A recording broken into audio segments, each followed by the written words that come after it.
So it's been just over a year since I last done a video on my van, and the layout has changed in that time, as have my circumstances, and I actually now live in the van. I will caveat all of this by saying the same excuses as they were for the last time, that I didn't have a huge amount of time, I don't have a huge amount of money, and I've kind of thrown it together in a way that works for me. It's by no means fancy, it's nothing special, the van is rusty, there's a lot left to be desired inside, but it's my van, it's my home, and it actually works. And I really enjoy watching other people do videos like this to see how they've taken what is essentially a blank canvas and tailored it to their specific needs. And you know, we all have different hobbies, different interests, different requirements, and so I thought I would show you my van and how I've set it up that best suits me, and I'll say some of the things that aren't quite working as well. This is the van in question, 2010 VW Crafter with the 2.5 actual VW engine. These vans at this age are notorious for rust. This van is definitely a prime example of the rust. The bottom of the door there used to be very rusty, and it still is, but in order for it to pass an MOT I had to put some duct tape on it to cover the sharp edges.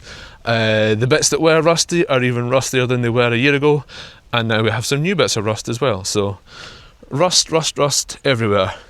So this was the last bit I built. I was seriously running out of time to get out here to Spain, so this was thrown together.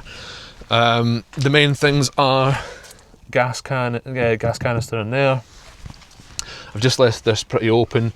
This is my grey water tank, it's 20 or 25 litres. The fresh water tank is 70, so I need to empty this quite regular, but I try and use biodegradable washing up liquid and stuff like that, so largely I can tip this responsibly. This is all just untreated ply that you get at your builder's merchants, nothing special, screwed through the outside. I didn't even take the corners off of this one, I properly ran out of time. Fully open in here, and I've just got my sawdust for my toilet, which I'll explain in a minute, and then just my kind of toiletries and things for cleaning up with the dishes and cloths and all that kind of stuff is tucked in there, but I could definitely use that space better in the future. So I've already got the seats set up the way that they normally would be. These are the only seats that I've got. I've brought everything forward in the van, which I'll explain when we get to the garage. But yeah, I had a captain seat on the passenger side all along, but I've added one to the driver's side, and basically I sit here with my feet on this little stool here, this little platform, and I have my computer here. Looks something like this, and I've got my power cable here, so plug it in there, or I can have it in my lap. Equally, this is a little charger for my phone, watch and AirPods, all happens here, and again that's fixed to the worktop, so this is where I spend most of my time, right here, and this is the view that I see. The sink, I went for a really big sink, or as far as vans go. It did have a glass flip-up lid, but I didn't have enough room to put my tap on at either end because of the way I've orientated it, so I've taken the glass off and I've just used some beautiful duct tape here just to cover up the holes. Went for a bigger sink for a few reasons. This draining area means I can actually leave the dishes to dry properly, and actually leave quite a lot of dishes, and it kind of works that way. I also do my coffee prep here because once I'm kind of done, I've made a mess, I can just sweep it all in and just wash it away into the grey water tank. Yeah, and then having a bigger volume sink means that I can wash more dishes in one go, and I can actually wash myself as well. I don't have a shower in the van, so I do wash myself. If I'm washing myself in the van, it is using the sink, and it's not ideal, but actually if you're strategical, you get the hot air on and get the whole van nice and toasty. Takes a bit longer, but you can actually get yourself pretty legitimately clean. If I can't, I'll use the sea. Not in these months, but normally I can use like rivers.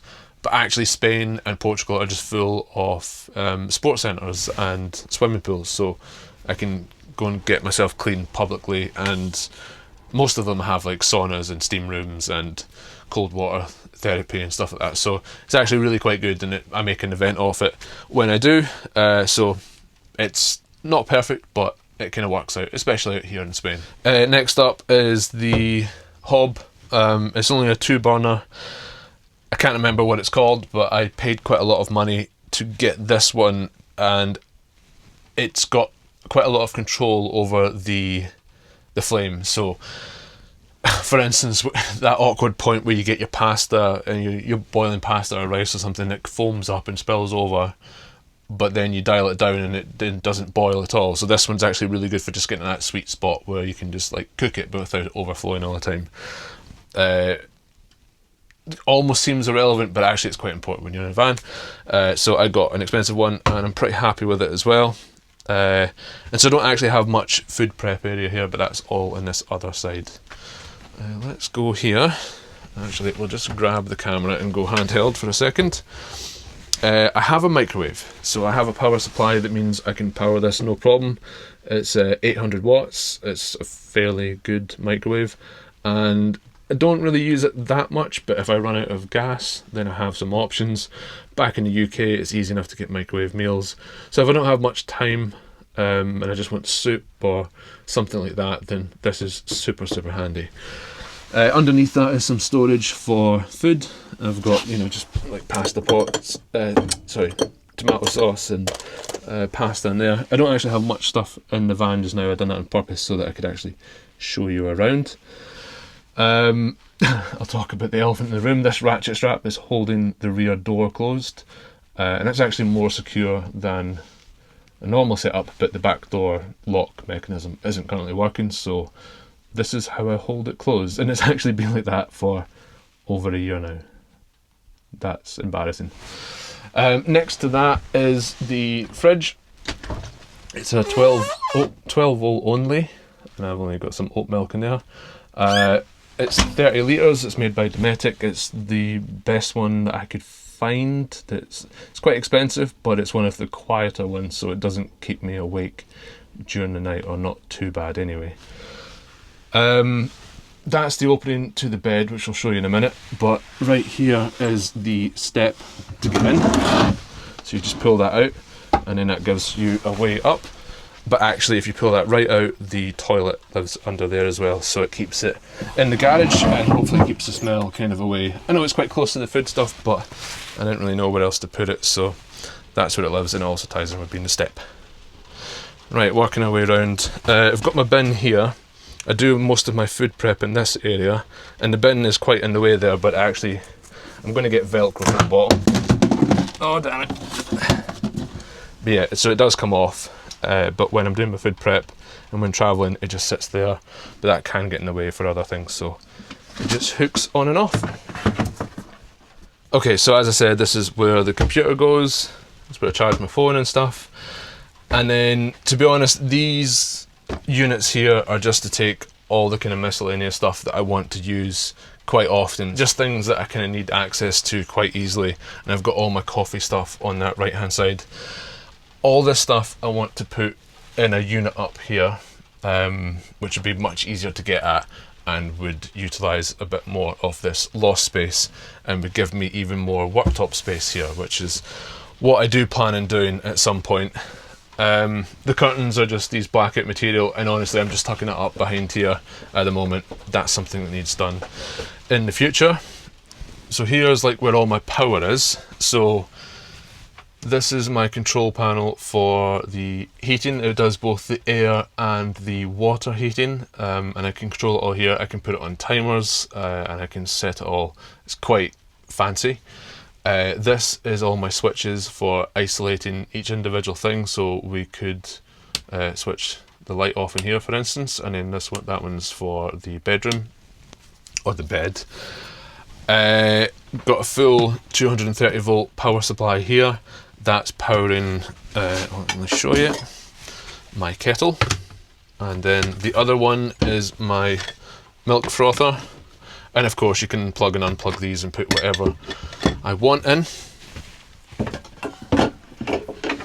Just quickly before kind of going any further, this is my espresso maker, and actually these guys sent me this for free, and I was meant to make a video and I didn't. I feel terrible, but it's an out-in nano, and I have used it like daily ever since I got it, and it's fantastic. You just pour the water in the top, it heats and then pumps, and makes, like, honestly incredible espresso. So maybe I'll put a link in the description, maybe I won't, I don't know. But yeah, and then my chopping board sits there as well. So yeah, this is where I do most of my work for cooking, and actually if you look here, it's quite cool. So, you know, I'll have the chopping board here, and I can just slide stuff in the bin, and then I turn around here and I've got my cooking, I've got my, yeah, I've kind of got everything I need just in this little space here. It just creates this little alcove or whatever you want to call it, and it's pretty cool. I enjoy it. As well as putting a unit up here, I quite fancy putting some storage above the driver and passenger seats, because this is kind of dead space and I'd like to make a little bit more use of it. Underneath here is all the pots and pans. I've got the Tefal ones, the ones that you have like one handle and it clips on each one, so they all tuck in, and they've got these little spacers so that it doesn't rattle. And then down here I've just got like some camera gear and like toothbrush and toothpaste and stuff like that. I've also got another a USB-C cable for just charging stuff up, which is all plugged in to my power supply, which is a Bluetti AC 200 Max. So this has a 2048 watt hour capacity, and I think it does up to 2400 watts of power. And I've already got some stuff plugged in. That's my charger for the e-bike. That's for the water and air heater that I can either have as diesel. So my water and air heater is under here. It's a Truma DE6, I think it's called. And yeah, it mainly uses diesel, but it can also use 230 volt supply as well. So I'm not stuck at all. So this is a towel. So it's quite handy. I can just dry my hands after doing the dishes right here. And the fact that it's hanging means that it dries. But it also creates a thermal barrier for the bed and a privacy barrier as well. So slide that to the side and switch the light on, and there we go. Also, carbon monoxide detector, very important. Like, definitely have one of them if you've got gas. So we'll pull the step out and jump up. So there we go. Headboard at the end. We've got the light, which can be switched off at the light itself, and then the windows, we can just lift these flaps up and just have a look outside, see what the noise was, etc, etc.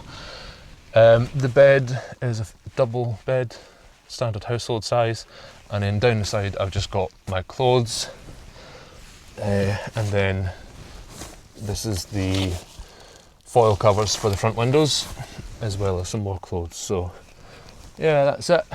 We've got a skylight in the back there. I've got an opening through there, and I actually have a bag hung on the back that I put my dirty washing into. So, you know, normally I get changed in the bed area, put my old clothes into the washing, and it's also under the window, so if it's smelly I can open the window and get some fresh air in. So yeah, let us go to the garage, which means we've got to undo this ratchet strap. Nice and pikey. So, as I said earlier, I moved everything forwards, and that is for two reasons. One, so I can stand up in the back, which is handy. That's the laundry bag I was talking about, from the bedroom. The second reason is so that I can get a bike in with the front wheel on and like fully built, and actually I just use these little rubber straps from Tailfin just to hold it all in place, and so the bike is secure. So normally I would have a bike on this side as well, but because I came to Portugal first, I took a thing called a wave ski. It's like a sit-on surfboard. This will be going when I get back to Scotland, and I'll have my new DV8 e-bike will be going in here, the Kurgan, all going well. Yeah, and then I've just got a guitar, a skateboard, camping seat. Got MTB vans holding my 2 helmets there. I've got a hanging rail for my wetsuit and stuff like that. So yeah, it's all a little bit of a mess just now, but the main thing is you can stand up in the back and you can get 2 bikes in fully built. I will eventually be putting some more kind of units here where I can access stuff a little bit easier, and then I'll remove these 2 boxes from the centre as well, and then maybe get a 3rd bike in, and then that's the 70 litre water container at the front as well. Beyond that, we have some lights for the back, and then I've got my router that basically it takes a SIM card and it turns your 3 or 4G or even 5G signal into Wi-Fi, and I've got an aerial on the roof along with my 320 watt solar panel. So yeah, it's not perfect, but it's pretty sweet.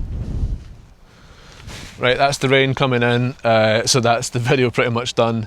I hope it was useful or insightful or informative in some way. If you have any criticisms, judgments or ideas for me, let me know in the comments. I'm all ears. I realise there's a lot of room for improvement in this van, or maybe it's ideas for my next van or whatever. It's just always good to have a discussion, and I hope that you enjoyed this and found it informative or entertaining. I don't know, one of those. But that's the rain here. I'm going to go back into my van and take some shelter. Ciao.